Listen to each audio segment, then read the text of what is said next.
Et avec nous pour aller plus loin, Jean-Marie Théodat, bonsoir. Soyez le bienvenu sur TV5 Monde. Vous êtes maître de conférence à l'université Panthéon-Sorbonne en géographie. Vous avez enseigné en Haïti une dizaine d'années, de 2010 à 2019. Avec cet assassinat, est-ce que vous diriez qu'Haïti a franchi un cap supplémentaire dans l'instabilité?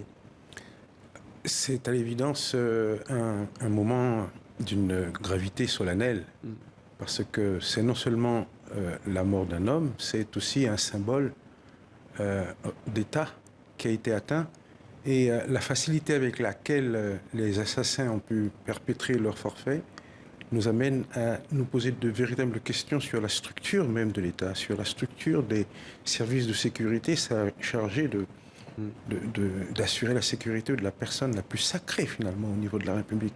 Donc c'est un point, je ne dirais pas de non-retour, mais qui marque que nous sommes allés vraiment très loin dans l'abîme. Alors on ignore pour l'heure les motivations de ce commando, mais pour vous, qui ça peut être sincèrement? Un crime mafieux commis par des oligarques? L'ambassadeur hier avec Prudence d'Haïti en France nous disait qu'il y a des oligarques, qu'il y a des gangs, on le sait, qui gangrènent la vie des Haïtiens.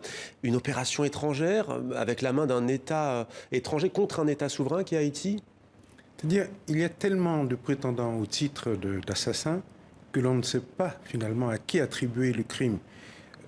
L'insécurité a atteint de tels niveaux qu'aucun citoyen ne se sentait à l'abri jusqu'à ce que le président lui-même tombe sur les balles des assassins. C'est dire que lorsqu'il n'y a pas un état de droit, lorsqu'il n'y a pas de véritable légitimité des dirigeants, il y a une sorte de fragilisation structurelle de l'ensemble de la représentation nationale, et même ceux qui sont chargés d'assurer la sécurité de la personne du président ne se sont pas investis d'un pouvoir suffisamment sacré pour mettre leur vie en danger pour protéger la sienne. Je vous écoute et vous avez vécu 30 ans en France, vous êtes retourné en 2010 jusqu'à 2019 en Haïti. Et quand on vous entend, c'est aussi ce que disent de nombreux Haïtiens. Ils disent que le système est gangréné, que le monde politique est corrompu. Qui fait la loi aujourd'hui en Haïti? Haïti est une sorte de trou noir dans lequel s'engouffrent toutes les structures établies, qu'il s'agisse des structures sociales, politiques, économiques. Et dans ce tourbillon, il est extrêmement difficile de savoir qui, en dessous ou dans les coulisses, entretient, on va dire, cet effondrement de l'État. Mais le fait est que, depuis la chute de la dictature en 1987, toutes les tentatives de reconstruction de l'État sur des bases plus stables, plus durables, ont échoué. Et l'assassinat du président de la République, ce qui ne s'était pas produit dans la vie de l'État depuis 1915, constitue un palier supplémentaire dans la déconstruction et la faillite de l'État haïtien. Hier, l'ambassadeur de la République d'Haïti en France, Jean-Josué Pierre, était notre invité. Lorsque je lui ai demandé quel pays, puisqu'hier il y avait beaucoup de réactions, pourrait aider Haïti, il a dit le plus proche, c'est évidemment les États-Unis, première puissance mondiale.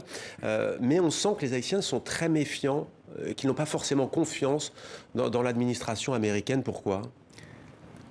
C'est quand même consternant qu'à chaque fois qu'il y a un problème en Haïti, on se tourne vers l'étranger pour trouver des secours, alors que la plupart du temps, le pays réclame justement la possibilité, c'est-à-dire quand on entend les forces vives de l'intérieur du pays, les gens demandent au contraire la possibilité de s'exprimer et de participer au débat.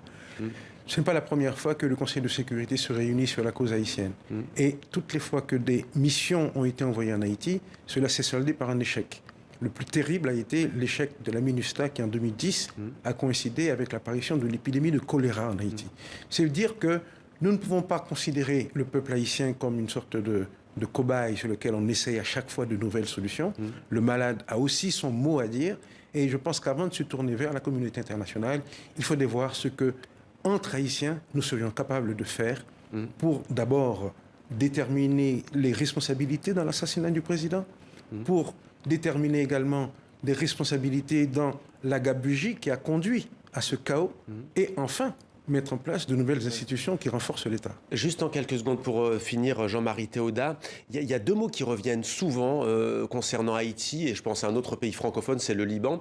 C'est le mot de malédiction et de résilience. À peine le sang a-t-il séché, à peine qu'il y a une explosion à Beyrouth, qu'on parle de résilience, de malédiction. Que répondez-vous à ceux qui utilisent ces mots? La malédiction est une bondieuserie pour ceux qui croient au châtiment ou au dernier jour, ça leur appartient.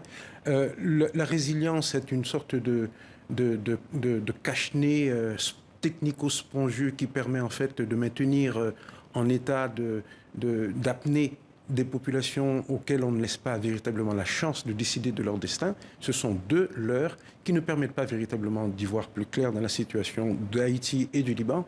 Et j'aime beaucoup que vous fassiez ce rapprochement parce qu'il existe en Haïti une communauté libanaise totalement intégrée au reste du pays et qui vit ce déchirement des deux côtés. Et je suis très solidaire de ce qui se passe également dans ce pays ami. Merci beaucoup Jean-Marie Tauda pour votre témoignage ce soir en direct sur TV5 Monde.